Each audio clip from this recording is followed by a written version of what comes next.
After 8 years working as a corporate lawyer, Willin Low decided to pursue his true passion, one he shares with many Singaporeans: food. Now he owns 6 restaurants along with his employees. My name is Neil Moore, and in this edition of Canon Think Big, I'm going to find out how he turned his passion into his career, starting in his kitchen. Thank you so much for inviting us to your beautiful home today, and I guess this is where it all started. Tell me a little bit about your cooking career before it became your real career. Well, this is the kitchen I was never allowed to cook in when I was a child because my mother refused to let me mess up the kitchen.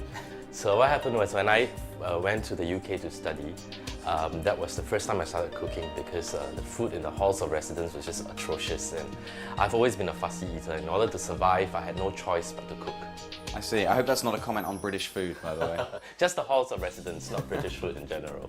So at university you were cooking out of necessity, but when you came back to Singapore, what kept you going? Why did you decide to continue with that? I was working as a lawyer and hours were long, and really I enjoy cooking. So cooking was sort of a way to de-stress, and every weekend I would sort of invite about 8 friends over, and I would entertain at home. I would cook dinner for them, and it was fun because when I was studying in the UK, I would cook food that reminded me of home, like home-cooked food. But when I was in Singapore, there was no need to do that, so I started cooking things that were more fancy, and that's how it all started. So I think there's a lot of entrepreneurs watching this who would like to turn their hobby into their career. You managed to do that. You managed to commercialise what you were doing. Tell us a bit about how you did that. Right. So one of the things I read somewhere was that to be taken seriously for anything you do, you have to charge money for it. And so instead of just cooking for free for my friends, a friend had a housewarming party and he said, "Would you come cook for us?" And I said, "Yeah, sure, if you pay me for it." Another friend said, "Oh, I can do a website for you." And he did a website for me, and we started telling people about it. And the first people who came to the housewarming party started engaging me for other cooking events at their homes. And it grew from there, and Mondays to Fridays I worked as a lawyer, and Saturdays and Sundays I became a chef for hire.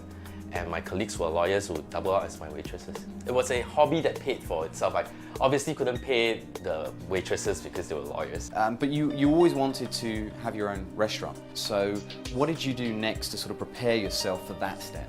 Everyone was going, you should open your own restaurant. And I knew that it was going to be very different cooking for, say, 100 people every day versus cooking for 10 people once a week. I quit my job and convinced an Italian restaurant to hire me as a kitchen help.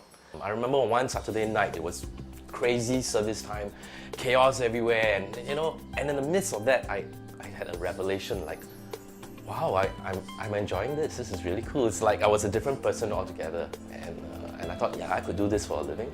But you went from being, a high-flying corporate lawyer to being a kitchen hand. Was that not a real? Did you not find that difficult? Yeah, it was difficult, but in order to gain experience, I had to start somewhere, and it didn't bother me that I was going to start right from the bottom because it was something that I needed to do.